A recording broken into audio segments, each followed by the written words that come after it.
Bonjour les amis. Alors aujourd'hui c'est la pleine lune des fraises. Je pense qu'elle a lieu, je regarde mon petit éphéméride. Elle a lieu apparemment à 5h43 si je ne me trompe pas. Je regarde un petit éphéméride, un petit cadeau de Massimo qui m'est vraiment utile. Alors, vous savez que toutes les pleines lunes ont un nom. Je les ai énumérées dans ma vidéo La lune de sang. Et vous pouvez aller la voir, elle est toujours sur ma page. C'est quoi la pleine lune en astrologie? Eh bien, c'est l'opposition de la lune et du soleil. Là, le soleil est en Gémeaux et la lune est en Sagittaire. On peut dire que c'est un tiraillement entre l'amusement et la légèreté du Gémeaux et la pensée supérieure du Sagittaire qui demande de la rigueur pour apprendre et pour travailler. En clair, il fait beau, on a envie de sortir, mais le boulot nous attend. Bon, alors, on se pose des questions pour le Gémeaux, la Vierge et les Sagittaires.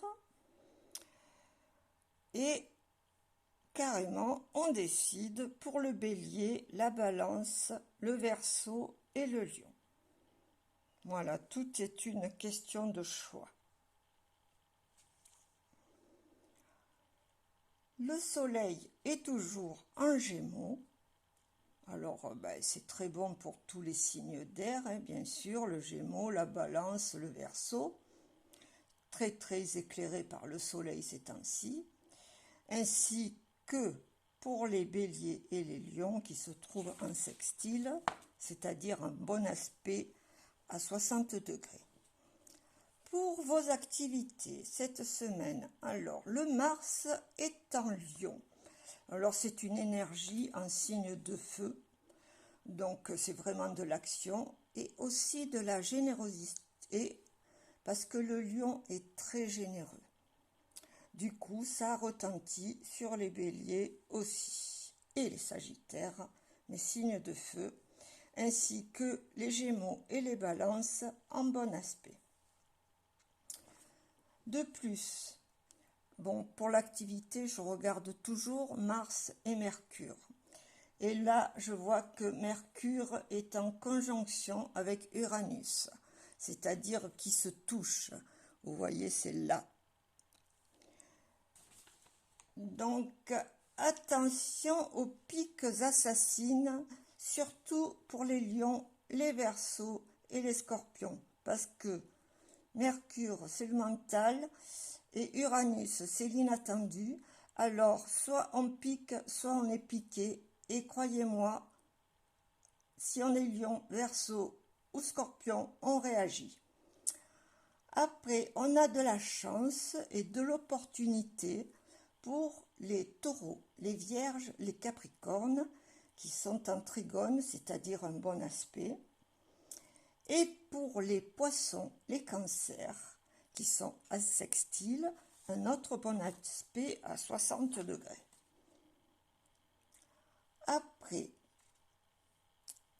on a Vénus. Ça, c'est côté amour, bien sûr. Côté amour, on a Vénus qui change de signe. Elle était en cancer, c'est-à-dire une Vénus tendre, et elle passe en lion. Et elle y restera jusqu'au 9 octobre. Donc, là, la Vénus est charismatique et s'extériorise.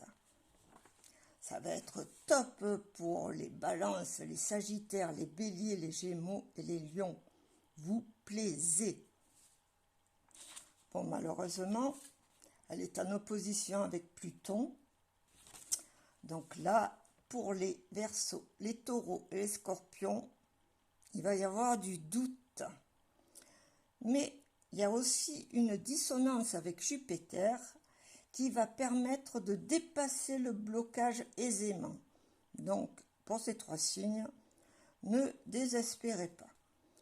Il y a à noter qu'il y a un très bon aspect aussi entre Jupiter et Saturne, et ça, c'est très bon pour tous ceux qui passent des examens, surtout les taureaux, les vierges, les capricornes, les poissons, les cancers et les scorpions.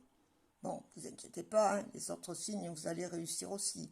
Mais là, ces signes sont particulièrement sensibles à ces influx. Et en plus, aujourd'hui, c'est la fête des mères. Alors, bonne fête à toutes les mamans. Bisous à tous.